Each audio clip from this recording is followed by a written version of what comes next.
स्वागत है आप सभी का आज की इस वीडियो में। आज की इस वीडियो में हम लोग इंग्लिश ग्रामर में इन्फिनेटिव के बारे में पढ़ेंगे।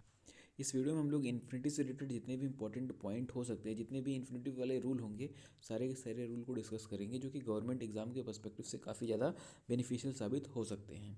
तो चलिए शुरू करते हैं। सबसे पहले बात करेंगे इन्फिनेटिव होता क्या है। तो इन्फिनेटिव वर्ब का एक क्या कहते हैं बेस फॉर्म होता है, ठीक है।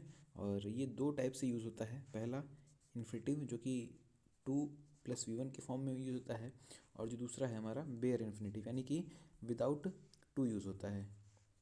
ठीक, आपको ये बात ध्यान में रखनी है कि इन्फिनेटिव बनाने के लिए क्या चाहिए होता है, टू प्लस वी वन चाहिए होता है। अगर सिर्फ टू प्लस वी वन के फॉर्म में कोई वर्ब है, ठीक है, तो वो क्या होगा हमारा इन्फिनेटिव। लेकिन कुछ इन्फिनेटिव ऐसे भी होते हैं जिनके साथ टू का यूज़ नहीं होता है, उसके बारे में भी बात करेंगे हम लोग। तो सबसे पहले बात करेंगे हम लोग infinitive to plus V one वाले बारे के, जो हमारा इन्फिनेटिव है उसके बारे में।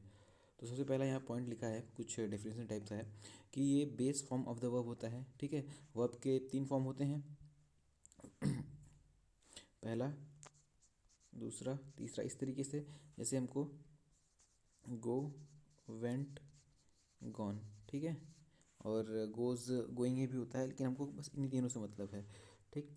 तो जो बेस फॉर्म होता है हमारा वर्ब का फर्स्ट फॉर्म, यही इसी से हमारा इन्फिनेटिव बनता है। इन दोनों फॉर्म की आवश्यकता नहीं होती है, ठीक है। तो हमारा जो बेस का वर्ब का बेस फॉर्म होता है वही इन्फिनेटिव बनाता है।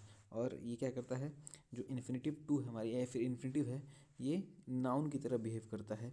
किसी भी सेंटेंस में ये नाउन की तरह बिहेव करता है। इसको हम लोग चलिए एग्जाम्पल के मदद से देखते हैं। जैसे यहाँ पर आप लोग देख सकते हैं, यहाँ पे एग्जाम्पल है, to to learn a new language is difficult.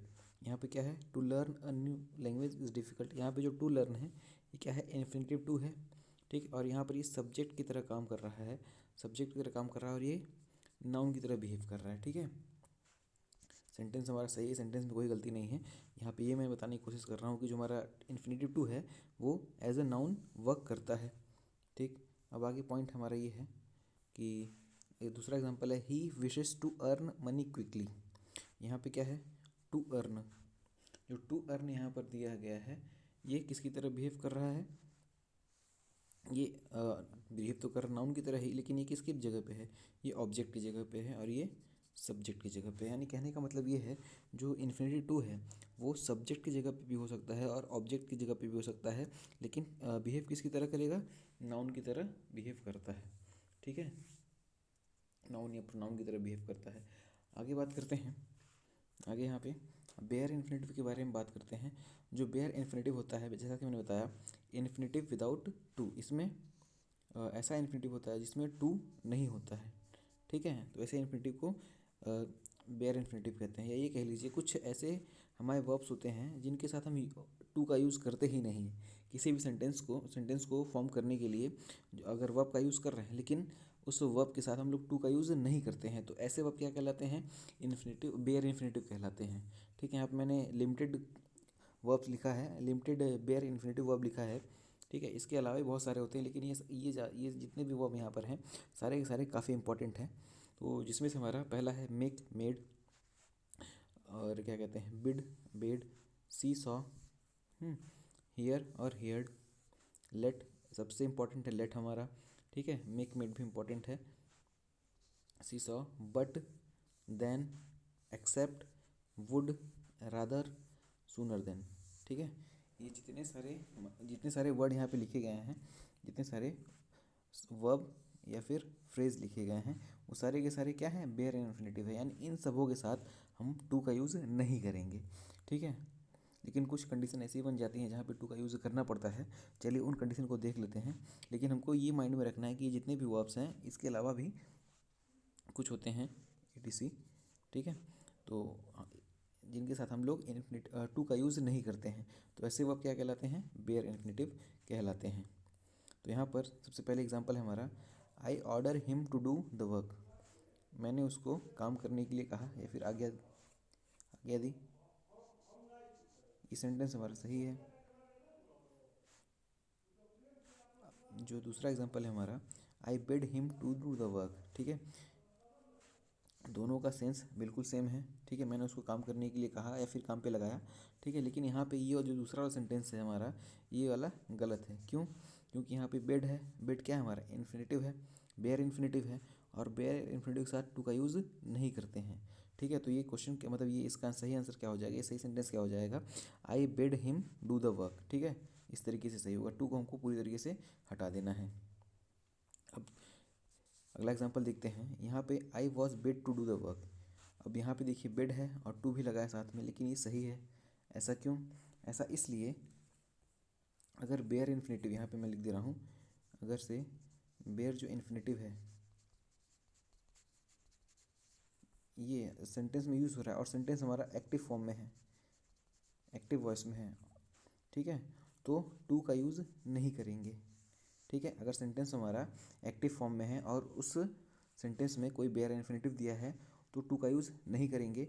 और अगर से सेंटेंस हमारा पैसिव में दिया रहेगा तो टू का यूज़ बेयर इन्फिनेटिव के साथ टू का यूज़ हो सकता है।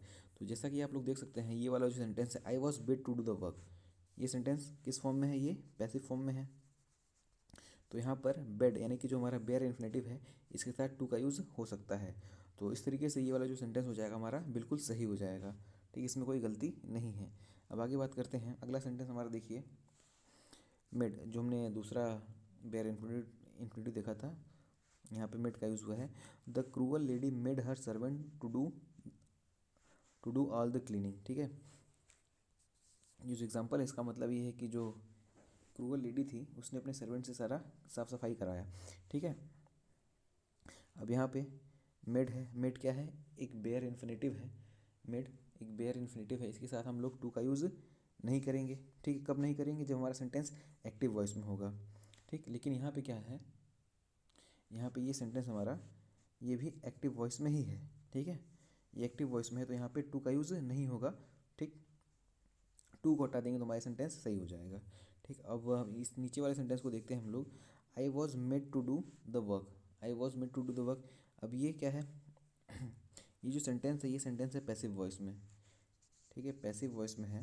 अब जब पैसिव वॉइस में है तो हमारा बेयर इन्फिनेटिव भी है और बेयर इन्फिनेटिव के साथ टू भी लगा है, तो ये हमारा सेंटेंस क्या हो जाएगा, सही हो जाएगा। क्यों? क्योंकि ये पैसिव वॉइस में है और पैसिव वॉइस में बेयर इन्फिनेटिव के साथ हम लोग टू का यूज़ कर सकते हैं। ठीक, अब आता है हमारा आज का आखिरी एग्जाम्पल, वो क्या है देखिए, I let him to do I let him to enter the room. ठीक है, तो मैंने बताया कि जो हम लोग लेट के साथ, लेट हमारा बेयर इन्फिनेटिव है, लेट के साथ टू का यूज़ नहीं करेंगे। और ये सेंटेंस हमारा एक्टिव वॉइस में है। ठीक, तो यहाँ पे टू का यूज़ कतई नहीं करेंगे। सेंटेंस हमारा क्या हो जाएगा, आई let him enter the room. ठीक है, और यहाँ पर इन सबों के अलावा एक और एग्जांपल हम लोग देख लेते हैं, ये लेट से ही संबंधित है। Let the boy does the work. अब आप लोग को ये देखना है, चेक करना है कि ये हमारा ये जो सेंटेंस है ये सही है या गलत। ठीक है, तो मैं इसको यहीं बता दे रहा हूँ, ये जो सेंटेंस है हमारा गलत है। क्यों? क्योंकि जो ये डज है यहाँ पे डज नहीं होगा, डज की जगह पे डू होगा। ठीक है, ऐसा क्यों? देखिए मैंने अभी ऊपर ही कहा था, जो बेयर इन्फिनेटिव होते हैं, बेयर इन्फिनेटिव होंगे या फिर इन्फिनिटी जो होंगे उनके साथ वर्ब का बेस फॉर्म लगेगा, वर्ब का बेस फॉर्म यूज़ होता है। ठीक, तो ये क्या है, V1 बेस फॉर्म होता है, V2 क्या होता है, V3, और जो V4 और V5, तो इसमें से जो हमारा V5 है, ये जो डज है, डज क्या है, V1 तो है नहीं, यानी कि बेस फॉर्म तो है नहीं, बेस फॉर्म क्या होगा, डू होगा। ठीक है, तो बेस फॉर्म ना होने की वजह से ये सेंटेंस हमारा गलत हो जाएगा और सही सेंटेंस क्या होगा हमारा, let the boy do the work.